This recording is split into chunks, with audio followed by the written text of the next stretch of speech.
Fala pessoal, beleza? Eu sou o Caio aqui da equipe do Já Invest e eu tô aqui para mais uma análise de resultados do terceiro trimestre de 2022 e hoje sobre a Lojas Renner. Lembrando que eu vou focar aqui no que for mais importante aqui, que eu julgar mais relevante no resultado. Se você quiser um conteúdo mais aprofundado, a gente tem outros conteúdos da Lojas Renner aqui no canal ou no nosso site lá do Gerando Alfa. É só você procurar na área de insights, beleza? Passando aqui para os destaques da empresa, algumas coisas que eu quero apontar aqui. A primeira é que a empresa traz aqui um crescimento de vendas de 10% em relação ao mesmo período do ano passado e 35% em relação a 2019, que é o período que ela traz para comparar, que foi antes ali da crise que a gente teve em 2020. Esse crescimento é um crescimento modesto, tá? Um crescimento de 10%. É compreensível, é um crescimento ok para o período que a gente está. Lembrando que a gente passou aí por uma alta de inflação fortíssima ali no início, no meio do ano de 2022. Um aumento também de taxa de juros que tem aí dificultado a compra e tem impactado bastante o varejo. E quando a gente compara com uma empresa, por exemplo, a Magazine Luiza, que apresentou também os resultados essa semana com um crescimento de receita próximo de 3%, é um resultado ok. Quando a gente compara com a Arezzo, por exemplo, que é uma empresa que está com execução de varejo excelente, esses 10% já parecem pouco, tá? Mas vamos dar uma olhada aqui, seguindo o resultado, para ver se o restante vem melhor do que essa receita, que ao meu ver foi bem modesta, mas aceitável aqui, não chegou a ser ruim, tá? Crescimento de 29% no GMV digital, então isso aqui sim é um número bom. A gente viu que a Renner tinha uma dificuldade de crescer no digital, principalmente ali em 2020 e 2021, para engajar o cliente dela, para ela aumentar essa penetração digital no total da venda. Então ela tem conseguido constantemente crescer o digital acima do crescimento da receita, aumentando ali a participação digital no total da venda. Para a gente aqui, né, no GA, é uma coisa boa para a empresa, é positivo para a empresa. Então isso sim veio bem positivo no resultado da renda. O EBITDA total aqui de 459 milhões, um crescimento modesto também de 5% em relação a 2021 e um lucro líquido que cresceu 250 milhões em relação também a 2021. Então o lucro líquido veio bem forte assim, em relação ao ano passado, só que quando a gente olha o resultado da empresa, tá? A empresa soltou o resultado oficialmente no dia 3 de novembro, de lá para cá as ações chegam a cair 20%, mesmo tendo o lucro crescido 50% acima de 2021. Então fica aqui no vídeo que eu vou tentar aqui opinar o que eu acredito que pode ter ocasionado essa queda, tá? Continuando aqui nos destaques, um ganho de market share de 7 pontos aqui percentuais em relação a agosto de 2022. Então, a empresa realmente mostrou que ela tem vantagens competitivas e tem ganho share ali nesse momento onde boa parte do varejo tem sofrido bastante, sofrido para vender, sofrido com inadimplência também, sofrido com custo de dívida.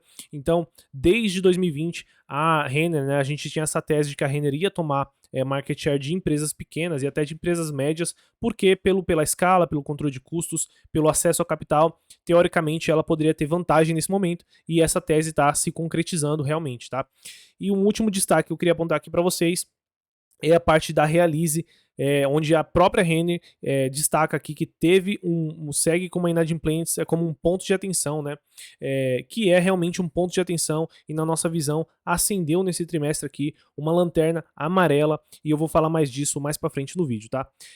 Continuando aqui, nos destaques da empresa, outra coisa que eu queria mostrar que a Renner ela divide o resultado dela, um pouco ela mostra na apresentação, um pouco no resultado, mas queria mostrar para vocês aqui o crescimento nas mesmas lojas. Realmente a empresa vem com um crescimento bem modesto, tá? Quando a gente compara com Arezzo, com Soma, que vem com crescimentos fortíssimos aí nos últimos trimestres. Até a própria Raia Drogasil, uma outra empresa de um varejo completamente diferente, mas só para a gente comparar varejo com varejo, né? Então a empresa apresentando um crescimento nas mesmas lojas interessante de 7,9 pontos percentuais, porém bem modesto, aquém aí do que ela poderia entregar num momento onde a gente tem aí uma inflação mais controlada, um emprego até mais forte, né? Uma situação aqui no Brasil econômica mais favorável para o varejo, tá? Então queria apontar isso aqui para vocês. Continuando aqui, vamos para os destaques, tá? Então, falando em receita operacional líquida total, a empresa trouxe uma receita total de 3 bilhões, um crescimento de 14,8%, um crescimento interessante para esse período, né? Ela conseguiu controlar os custos de vendas mesmo com a inflação. A gente tem que lembrar que a inflação foi realmente um problema fortíssimo aí para o varejo todo, varejo como um todo ao longo de 2022. Então ela conseguiu controlar os custos abaixo do crescimento da receita. Isso para ela aumentou o lucro bruto, ou seja, a gente aí vê que a empresa conseguiu ganhar ou manter margens, né, recuperar margens. Então isso é sempre positivo, uma empresa que cresce a receita acima do crescimento de custos. Porém, a gente vê aqui que o lucro operacional, antes do resultado financeiro, teve queda. Então alguma coisa aconteceu aqui na parte das despesas, tá? Então a gente vê que as despesas operacionais cresceram 20%, cresceram mais do que o custo e cresceu mais do que a receita. Isso daqui pode ser positivo, pode ser negativo, depende do que está realmente acontecendo, tá? E os maiores impactos aqui foram dois, tá? Impactos relacionados a despesas com vendas, despesas gerais administrativas crescendo. A gente vê que a Renner ela vem fazendo, expandindo, né, o número de lojas dela, e tudo isso custa dinheiro. A gente vê esse efeito de aumento de despesas imediato na Pets, a gente vê isso na própria Arezzo também, que tem abdicado um pouco de margem para crescer, e nesse ponto de vista aqui é positivo na nossa visão. A empresa realmente tem que crescer. Ela, por mais que seja maior aí do segmento de varejo de moda, ela ainda não tem assim um domínio fortíssimo de market share, então tem espaço ainda para ela tomar, tem espaço para ela crescer em todas as verticais do ecossistema dela, né? O que veio realmente negativo foi essa linha aqui de perdas em créditos líquidos, tá? Que é a parte de serviços financeiros dela, serviço de cartão, né? Cartão de crédito, o meu cartão e o próprio cartão da Renner, que teve aí um aumento nessa linha, um aumento que impacta negativamente o resultado dela de mais de 260%, ou seja, trimestre passado 74 milhões negativo, esse trimestre 236 milhões de negativo, praticamente empatando o resultado dela antes do resultado financeiro, tá? O que fez com que o lucro dela viesse 50% acima do trimestre passado foi simplesmente uma reversão aqui de um lançamento de imposto, algo não operacional. Então, na verdade, se a gente olhar aqui a parte operacional da Renner, realmente da operação dela, ela estaria empatada no mesmo resultado, um resultado flat que a gente chama, tá? Um resultado que não teve muita alteração, até abaixo do resultado do mesmo período do ano passado. Então, isso é um dos pontos que explicam aí essa queda, né? Um resultado que aparentemente veio um pouco mais fraco, com uma inadimplência que começa a chamar atenção e com aumento de despesa operacional, tá? Então vamos dar uma olhada nessa inadimplência, se realmente ela chama atenção. E sim, pessoal, na nossa visão aqui no Já, a inadimplência da Renner desde o trimestre passado já vem acendendo um alerta aqui pra gente. A empresa vem crescendo bastante a carteira de crédito dela, tá? Se a gente vê no primeiro trimestre de 2021 eram 3 bilhões de reais, já está chegando próximo de 6 bilhões. Então é uma empresa que dobrou a carteira de crédito dela em praticamente um ano e pouquinho, e a gente sabe que é muito difícil trabalhar crédito no Brasil. Somente, não é à toa que a gente só tem 4, 5 grandes bancos, é porque é difícil operar isso sem você cair em alta inadimplência. E o que a gente está vendo aqui é que a empresa vem seguidamente, trimestre após trimestre, aumentando a inadimplência dela, chegando nos vencidos acima de 90 dias, chegando aqui do total da carteira, né? Chegando aqui a 18%. Quando a gente pega os vencidos totais da empresa, chega a ser 27%. Isso tudo com aumento da fatia dessa carteira que é de alto risco. Então, o que dá a entender que a Renner está numa estratégia de ganhar market share meio que a todo custo. Então, ela está ganhando sim esse market share, como a gente viu aqui, de 7 pontos percentuais, né? Mais clientes comprando na loja dela, deixando de comprar em outras lojas, mas a que custo, né? Há um crédito mais arriscado, há uma inadimplência maior, há um nível de reversão desse crédito menor, ou seja, o nível de recuperação desse crédito menor. Será que isso está valendo a pena? Então, esse foi o segundo ponto, né? Então, o primeiro ponto que explica essa queda, na minha visão da Renner, é o resultado que está assim, realmente muito modesto, né? A gente viu que o lucro ficou ali praticamente parado. Segundo ponto aqui, essa inadimplência, e aí você pode perguntar, Caio, mas essa inadimplência aqui não é normal, o varejo todo não tá assim? Então trouxe para vocês aqui algumas comparações, tá? Quando a gente pega a Quero, não dizendo que é a mesma empresa, não dizendo que é comparável, tá? Só para trazer varejo para vocês entenderem, né? Porque a Renner, ela explica que essa inadimplência foi uma questão macro, né? Então, se for uma questão macro, todo mundo deveria estar sofrendo parecido.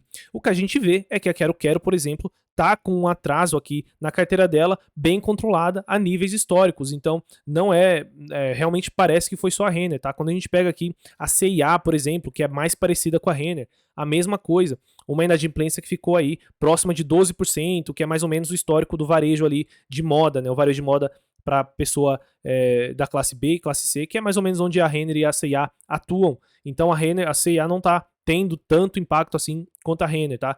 E comparando a Renner com a própria Renner de 2019, antes da crise, a gente vê que ela trabalhava ali com uma inadimplência sobre a carteira total próxima de 16%, 15%, 14%, já chegou a ser 11%. Então a gente vê que realmente a empresa tem quase dobrado aqui, quando a gente pega o vencimento total, né, tem quase dobrado a inadimplência dela em menos de 2 anos. Isso não me parece ser um movimento acertado da empresa, ganhar market share assim a todo custo, principalmente quando a ferramenta para fazer isso é o crédito, tá, pessoal? Então acendeu aqui realmente um alerta amarelo aqui na nossa visão, na nossa análise. Então, você que é acionista aí da Lojas Renner, é um ponto que você tem que acompanhar nos próximos resultados, tá? E o terceiro ponto, que ao meu ver explica essa queda aqui da Renner, é realmente a queda no fluxo de caixa livre, tá? Então a empresa em terceiro trimestre de 2021 apresentou um fluxo de caixa livre de 252 milhões, apesar da expansão, né? Ela está aumentando loja, ela está aí conseguindo crescer, também porque ela está com dinheiro de sobra no caixa por conta daquele follow-on que ela realizou, captando mais de 4 bilhões no mercado, acho que foi no início de 2021. E esse trimestre, por conta desses custos da expansão, né, um aumento aí nos gastos com CAPEX, que ela mostra aqui, nos gastos com CAPEX para expansão, também a parte de fornecedores, né, então no trimestre passado ela não teve um dispêndio de caixa para o pagamento de alguns fornecedores, esse trimestre ela teve que pagar mais, né, ela teve que pagar até antecipadamente por conta aí de alguns problemas aqui que fizeram com que a importação tivesse que ser antecipada. Então a empresa teve uma queda aí no fluxo de caixa livre, nada preocupante, é uma empresa ainda com uma posição de caixa bem sólida, bem interessante, mas a gente vê que o mercado está bem nervoso quando o assunto é caixa, quando o assunto é ter um balanço sólido ou não, nesse momento de taxa de juros alta, nesse momento de incerteza, nesse momento de alta de inflação, né? A gente já viu hoje não, essa semana aí, o futuro presidente fazendo algumas declarações que dão a entender que a parte fiscal não vai ser pauta para ele, né? Então isso deve aumentar a inflação. Então parte dessa queda aqui também é por conta dos impactos das falas aí do futuro presidente Lula em todas as ações do varejo, né? Se vocês acompanharam essa semana, caiu a Magazine Luiza, Via Varejo, Americanas e a Lojas Renner também. Então tudo que é varejo acabou caindo porque inflação não faz bem para o varejo e você não colocar uma pauta fiscal como algo importante para você, você está praticamente dizendo para o mercado que você vai querer que tenha inflação no seu país. Então, a gente imagina que todos esses 4 pontos que eu comentei é o que explica aqui essa queda da Renner. Apesar de tudo isso, né, na nossa visão aqui, voltando já para a parte da nota, né? Então essa nota aqui, quem deu essa nota que eu vou falar aqui para vocês foi o próprio Lucas, o analista aqui principal, né? Para quem acompanha o conteúdo dele há mais tempo, sabe que é uma das ações que ele mais gosta e que ele mais conseguiu ganhar dinheiro aí desde que ele começou a investir. Na nossa visão aqui, na visão dele, na verdade, a nota para o setor aqui da Renner é uma nota 3, tá? É uma nota de varejo, então a gente sabe que o varejo é mais impactado no momento de crise. Apesar da Renner estar ali com caixa maior, a gente sabe que no momento de inflação, no momento de crise, as pessoas conseguem postergar a compra de roupas, então acaba não sendo um setor aí tão essencial. Em governança, nota 4. Historicamente, sempre foi uma empresa muito bem administrada, uma nota 5 talvez, mas depois daquele follow-on que foi um pouquinho mal explicado, um pouquinho não claro ali, não transparente com o mercado, ela perdeu um ponto aí na nossa visão e também acredito que essa estratégia de ganhar market share a qualquer custo também põe aí um ponto de alerta aí na questão da governança da Renner. E para a empresa, nota 9, tá? Apesar de tudo isso, é uma empresa que sempre cresceu muito bem, cresceu as lojas dela desde o início dos anos 2000 a um ritmo de quase 12% ao ano o crescimento de loja dela, tem crescido bem a receita, conseguiu passar ali relativamente bem pela crise de 2020, saiu melhor, né? Realmente o único ponto de atenção aí é mais de curto prazo, essa parte da inadimplência. Beleza, pessoal? Se vocês gostaram do vídeo, não esqueçam de se inscrever no canal para não perder os nossos próximos conteúdos, entrar no nosso grupo que eu vou deixar aqui na descrição. Muito das análises estão saindo primeiro lá, antes da gente conseguir trazer para cá.